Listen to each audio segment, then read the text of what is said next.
Hi friends, నేను మీ దేవి. Happy మా వంటిల్లు నా వ్లాగ్స్లో ఈరోజు మా వంటింట్లో మీ అందరి కోసం నేను చూపించే రెసిపీ చేమదుంప పులుసు. కుక్కర్లో చాలా ఫాస్ట్గా అయిపోవాలి అనుకుంటే ఈ స్టైల్లో ఒక్కసారి ట్రై చేయండి. ఇది నేను ఎప్పుడు రెగ్యులర్గా చేసే చేమదుంప పులుసు ఈరోజు మీ అందరి కోసం చేసి చూపిస్తున్నాను. ముందుగా ఇంగ్రీడియంట్స్లోకి వెళ్ళిపోదాం. నేను ఒక 1/2 కిలో చేమదుంపల్ని తీసుకొని లైట్గా ఉడికించి ఇలా చెక్కు తీసి పీసెస్గా కట్ చేసి పెట్టుకున్నాను. అలాగే ఒక 2 ఆనియన్స్ని, ఒక 2 పచ్చిమిర్చి తరిగి పెట్టాను. అలాగే ఒక టమాటోని కూడా పీసెస్గా కట్ చేసి పెట్టుకున్నాను. ఒక పెద్ద టమాటాని కూడా ఈ విధంగా ప్యూరీ చేసి పెట్టుకున్నాను. అండ్ కొంచెం చింతపండు రసం. పులుపు అనేది మీ ఇష్టం, మీరు తినే టేస్ట్ని బట్టి మీరు అడ్జస్ట్ చేసుకోండి. అలాగే ఒక స్పూన్ అల్లం వెల్లుల్లిపాయ పేస్ట్ కూడా. ఇవే మెయిన్ ఇంగ్రీడియంట్స్. ఇప్పుడు ముందుగా ప్రాసెస్లోకి వెళ్ళిపోదాము. స్టవ్ ఆన్ చేసుకొని ఈ విధంగా ప్యాన్ పెట్టుకొని జస్ట్ ఒక స్పూన్ ఆయిల్ పోసుకుందాము. ఇప్పుడు ఈ ఆయిల్ హీట్ అయిన తర్వాత ఈ చేమదుంప ముక్కల్ని ఇలా వేసి ఒక్కసారి ఈ విధంగా కలుపుకొని చిటికెడు పసుపు కూడా వేసుకొని దీన్ని మూత పెట్టి కొంచెం రోస్ట్ చేసుకుందాము. ఇలా చేయటం వల్ల మనకి పులుసు అంతా మరీ జిగురుగా లేకుండా క్రిస్పీగా బాగుంటుంది టేస్ట్.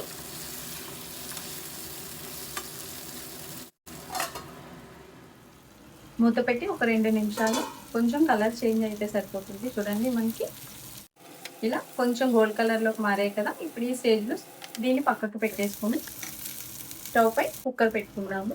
కుక్కర్ పెట్టుకొని ఒక 2-3 స్పూన్లు ఆయిల్ పోసుకుందాము. ఆయిల్ హీట్ అయిన తర్వాత ఒక 1/2 స్పూన్ మెంతులు వేసుకుందాము. అలాగే ఒక 1/2 స్పూన్ జీరా, ఒక 1/2 స్పూన్ వరకు ఆవాలు వేసుకొని ఇవి కొంచెం రోస్ట్ అయిన తర్వాత ఈ ఆనియన్స్ని కూడా వేసేద్దాము.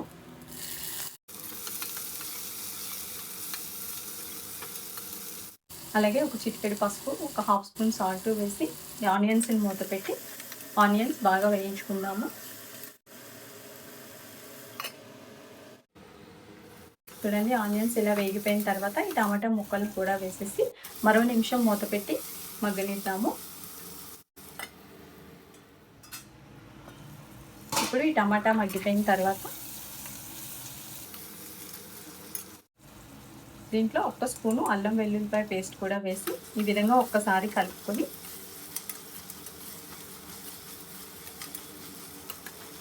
అలాగే ముందుగా మనం రెడీ చేసుకున్న ఈ టమాటో ప్యూరీని కూడా వేసేసి బాగా కలుపుకుందాము.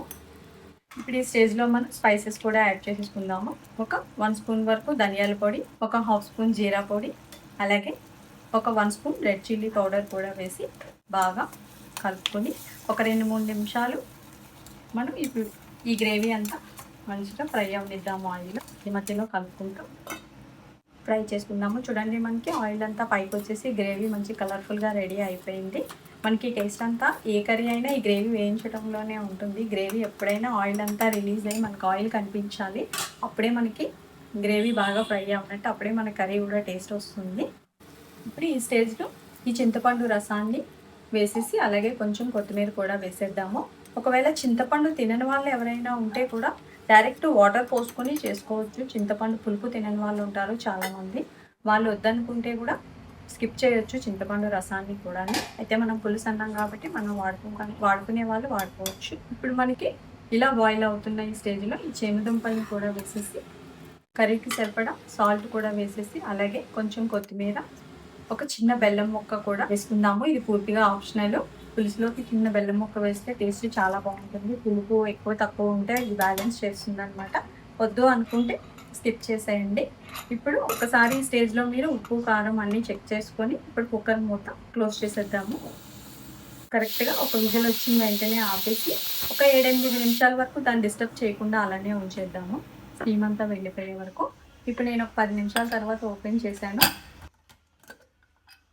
చూడండి, మనకి ఆయిల్ అంతా పైకి వచ్చేసి ఎంత కలర్ఫుల్గా మనకి పులుసు రెడీ అయిపోయిందో. చాలా ఫాస్ట్గా అయిపోతుంది అసలు. ఇప్పుడు ఇందులో మజ్జిగ చీల్చిన ఒక పచ్చిమిర్చి అలాగే కొంచెం కొత్తిమీర వేసేసి స్టవ్ ఆఫ్ చేసేద్దాము.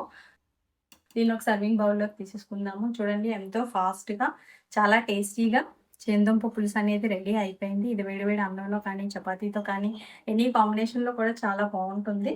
తప్పకుండా ఈ స్టైల్లో మీరు కూడా ట్రై చేయండి. ఈ వీడియో మీకు అందరికీ నచ్చిందని అనుకుంటున్నాను. నచ్చితే లైక్ చేయండి, ఇంకా బాగా నచ్చితే షేర్ చేయండి, సబ్స్క్రైబ్ చేయడం మర్చిపోకండి. Thank you.